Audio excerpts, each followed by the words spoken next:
ہم دشمنوں کا بزدلانہ وار پشاور میں ایف سی ہیڈ کوارٹرز پر دہشت گردوں کا حملہ ناکام۔ صبح 8:11 پر خودکش حملاور نے خود کو ہیڈ کوارٹر کے گیٹ پر اڑا لیا۔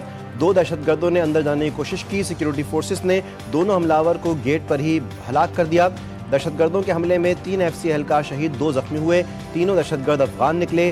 شہید اہلکاروں کی نماز جنازہ ایف سی ہیڈ کوارٹرز میں ادا۔ وزیر اعلیٰ سہیل آفریدی، کور کمانڈر پشاور اور عسکری اور سول حکام نے شرکت کی۔ ایف سی ہیڈ کوارٹرز پر حملے کی ابتدائی رپورٹ تیار۔ ایک خودکش حملاور پیدل مرکزی گیٹ کے سامنے پہنچا۔ حملاور نے چادر اوڑھ رکھی تھی۔ مرکزی گیٹ کے ناکے پر خود کو دھماکے سے اڑا لیا۔ خودکش دھماکے میں 3 اہلکار موقع پر ہی شہید ہو گئے۔ دھماکے سے مرکزی گیٹ کو نقصان نہیں پہنچا۔ دھماکے کے فوری بعد 2 حملاور ایف سی ہیڈ کوارٹرز میں داخل ہوئے۔ حملاور جدید اسلحہ اور بارودی جیکٹ سے لیس تھے۔ جوابی کارروائی میں مارے گئے۔ رپورٹ کے مطابق دہشت گردوں کا مقصد لوگوں کو یرغمال بنانا تھا۔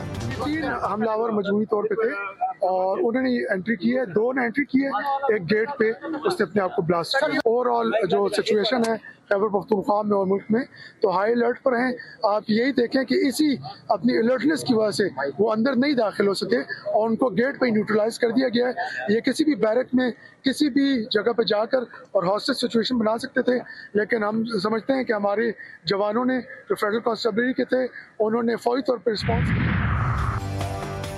ایف سی اہلکاروں نے بروقت کارروائی کر کے بڑی تباہی سے بچا لیا۔ وزیر اعلیٰ خیبر پختونخوا کا ایف سی اہلکاروں کو خراج تحسین پیش۔ سہیل آفریدی کی لیڈی ریڈنگ اسپتال آمد، حملے کے زخمی اہلکار اور شہریوں کی عیادت کی۔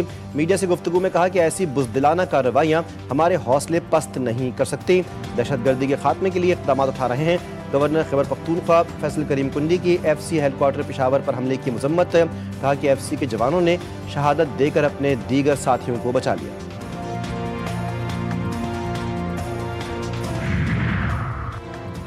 سعودی مسلح فورسز کے چیف آف جنرل اسٹاف کی جی ایچ کیو آمد۔ فیلڈ مارشل عاصم منیر سے جنرل فیاض بن حمید کی ملاقات، باہمی دلچسپی کے امور اور فوجی تعاون پر تبادلہ خیال۔ آئی ایس پی آر کے مطابق دہشت گردی کے خلاف مزید تعاون بڑھانے کی ضرورت پر زور۔ سعودی عسکری وفد نے یادگار شہداء پر حاضری دی، پھول رکھے۔ پاک فوج کے چاق و چوبند دستے نے معزز مہمان کو گارڈ آف آنر پیش کیا۔ وزیراعظم شہباز شریف سے سعودی چیف آف جنرل اسٹاف کی ملاقات۔ شاہ سلمان اور ولی عہد محمد بن سلمان کے لیے نیک تمناؤں کا اظہار۔ اقتصادی، دفاعی اور سیکیورٹی سمیت دیگر شعبوں میں تعلقات مضبوط بنانے کا عزم۔ وزیراعظم نے کہا کہ پاکستان کی غیر مزلزل حمایت اور یکجہتی پر سعودی عرب کے شکر گزار ہیں۔ دونوں ملکوں کے تعلقات مشترکہ عقیدے، یکساں اقدار، باہمی اعتماد پر مبنی ہیں۔ جنرل فیاض بن حمید نے سعودی قیادت کی جانب سے تہنیتی پیغام پہنچایا۔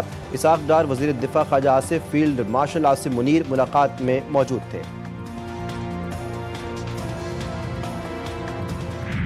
کو عمران دار ججز کے آسرے پہ کھڑے ہو کے الیکشن جیتنے کی عادت تھی، جن کو جنرل فیض حمید الیکشن جتاتا تھا۔ آج نہ فیض حمید ہے نہ وہ عمران دار ججز ہیں، تو اللہ تعالیٰ نے ان کی ریالٹی پوری دنیا کے سامنے کھول کے رکھ دی۔ یہ الیکشن کا بوائیکاٹ بھی نہیں تھا۔ جس کو یہ الیکشن کا بوائیکاٹ کہہ رہے ہیں نا، اس طرح کی منافقت میں نے اپنی پوری زندگی میں نہیں دیکھی۔ تمام حلقوں میں پی ٹی آئی کے امیدوار کھڑے تھے، انہوں نے پی ٹی آئی کے تصویریں لگا کے، انہوں نے اپنے لیڈر کی تصویریں لگا کے، انہوں نے قیدی نمبر 804 کے اوپر انہوں نے الیکشن لڑا۔ یہ الیکشن نہیں ریفرنڈم تھا۔ جب عوام ساتھ ہوں تو بوائیکاٹ نہیں کرتے۔ دھاندلی کے نتیجے میں ہار بھی جائیں تو بوائیکاٹ کے بجائے دھاندلی بے نقاب کرنی چاہیے۔ وزیر اعلیٰ پنجاب مریم نواز کی پی ٹی آئی پر تنقید، کہتی ہیں کہ کبھی اتنی منافقت نہیں دیکھی کہ ہار گئے تو بوائیکاٹ تھا۔ جب دھاندلی ہوتی ہے تو دنیا دیکھتی ہے۔ ضمنی الیکشن میں مقبولیت کے دعوے زمین بوس ہو گئے۔ مسلم لیگ نون کے صدر نواز شریف نے کہا کہ عوام نے تشدد، انتشار اور تخریبی سیاست کو مسترد کر دیا۔ پاکستانی عوام نے ترقی، خوشحالی اور استحکام کے راستے کا انتخاب کر لیا۔ شہباز شریف اور وزیر اعلیٰ پنجاب مریم نواز کی محنت اور بے لوث خدمت ملک کو صحیح راہ پر واپس لا رہی ہے۔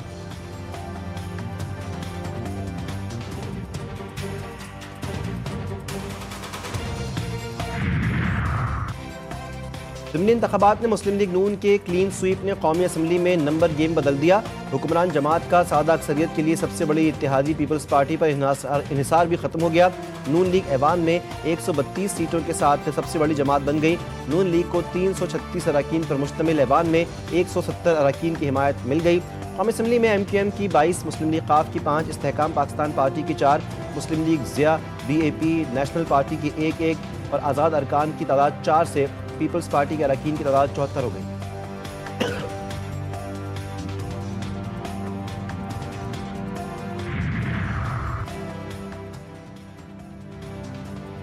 وزیر اعلیٰ خیبر پختونخوا کے خلاف دھمکی آمیز بیان کا کیس، الیکشن کمیشن کا فیصلہ جاری، وزیر اعلیٰ کے پی کو آج ذاتی حیثیت میں طلب کر لیا۔ فیصلے میں کہا گیا کہ وزیر اعلیٰ کے وکیل کی حاضری سے استثناء کی درخواست صرف اسی دن کے لیے منظور ہوئی۔ الیکشن کمیشن نے وزیر اعلیٰ کا عمل آئین کے آرٹیکل 218(3) کے منافی قرار دیا۔ اسلام آباد میں لڑکی پر مبینہ تشدد اور بلیک میلنگ کا انکشاف، مساج سینٹر کے مالکان اور بااثر افراد کا لڑکی پر تشدد، سر کے بال بھی کاٹ ڈالے، ویڈیو بھی بناتے رہے۔ واقعہ تھانہ لوئی بھیر کی حدود میں پیش آیا، پولیس نے مقدمہ درج کر کے مرکزی ملزمان کو گرفتار کر لیا۔ کندکوٹ میں زنگ آلود راکٹ کا گولہ پھٹنے سے 4 بچے جاں بحق، پولیس کے مطابق بچے راکٹ کے گولے کو ناکارہ سمجھ کر کھیل رہے تھے، گولہ پھٹ گیا۔ جاں بحق بچوں کا تعلق گولہ قبیلے کے ایک ہی خاندان سے تھا۔ گیس صارفین کے لیے اچھی خبر، قیمتوں میں کمی کا فیصلہ، اوگرا کی گیس کی قیمتوں میں اوسطاً 8% تک کمی کی منظوری، فیصلہ منظوری کے لیے وفاقی حکومت کو ارسال۔ S N G P L کے لیے گیس کی قیمت $1804.08 اور ایس ایس جی سی کے لیے قیمت $1549.14 فی MMBTU مقرر کی گئی۔ چینی صدر شی جن پنگ اور امریکی صدر ٹرمپ کے درمیان ٹیلی فونک رابطہ، دو طرفہ تجارتی تعلقات پر بات چیت۔ صدر شی جن پنگ نے ٹرمپ سے تائیوان کا مسئلہ اٹھایا، کہا کہ چین اور امریکہ کے تعلقات مثبت سمت کی جانب جا رہے ہیں، امریکہ اور چین کو تعاون مزید بڑھانے کی ضرورت ہے۔ اسرائیلی حملے میں شہید حزب اللہ کے کمانڈر ہیثم الطباطبائی اور ساتھیوں کی نماز جنازہ ادا، حزب اللہ کے مجاہدین، علماء اور مقامی برادری کی ہزاروں سوگواروں کی شرکت، فضا اللہ اکبر کے نعروں سے گونجتی رہی۔ شرکاء کا مزاحمت کے مشن اور شہداء کے راستے کو جاری رکھنے کا عہد۔ اسرائیل نے حزب اللہ کی جوابی کارروائی کے خوف سے مقبوضہ گولان کی پہاڑیوں میں فوجی مشقیں شروع کر دیں۔ غزہ میں اسرائیل کے ڈرون حملے اور گولہ باری، 4 فلسطینی شہید، 7 زخمی۔ مغربی کنارے میں بھی ایک اور فلسطینی کو شہید کر دیا۔ رفح میں مسلسل گولہ باری اور فائرنگ، غزہ سٹی میں رہائشی عمارتوں کو بارود سے اڑا دیا گیا۔ خلیل الحیہ کے زیر قیادت حماس کے وفد کی مصری انٹیلیجنس چیف حسن رشاد سے ملاقات۔ خلیل الحیہ نے کہا کہ جنگ بندی کی مسلسل خلاف ورزیاں معاہدے کو کمزور کرنے کی کوشش ہیں۔ اسرائیلی فوج نے 7 اکتوبر 2023 کے حملے کی ناکامی پر 3 جنرلز کو برطرف کر دیا، متعدد سینئر افسران کے خلاف بھی تعدیبی کارروائی۔ سندھ حکومت کو کراچی والوں کا خیال آ گیا، وزیر اعلیٰ سندھ کی شہر کی تعمیر نو کے لیے 25 ارب روپے کی منظوری، 315 گلیوں اور 60 بڑی سڑکوں کی از سر نو تعمیر کی جائے گی۔ پورے شہر میں اسٹریٹ لائٹس کی مناسب تنصیب کا بھی حکم۔ وزیر اعلیٰ سندھ کی زیر سربراہی اجلاس میں فیصلے۔ مراد علی شاہ نے کہا کہ بارشوں کے بعد کراچی کی سڑکیں تباہلی کا شکار ہیں، ترقیاتی کاموں میں تیزی لائی جائے تاکہ عوام کو مزید تکلیف نہ ہو۔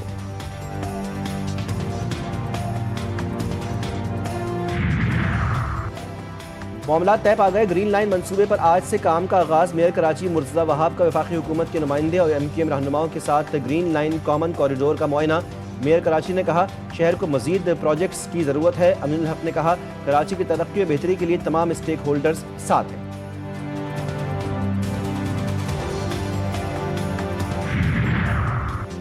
انجری کے بعد گولڈ میڈل لینا مشکل ہو سکتا ہے، مگر اس میں نے ہمت نہیں ہاری۔ پاکستان کے Olympic gold medalist Arshad Nadeem کی لاہور ایئرپورٹ پر میڈیا سے گفتگو۔ ارشد ندیم کا لاہور پہنچنے پر شاندار استقبال کیا گیا، کہا کامیابی پر اللہ کا شکر گزار ہوں۔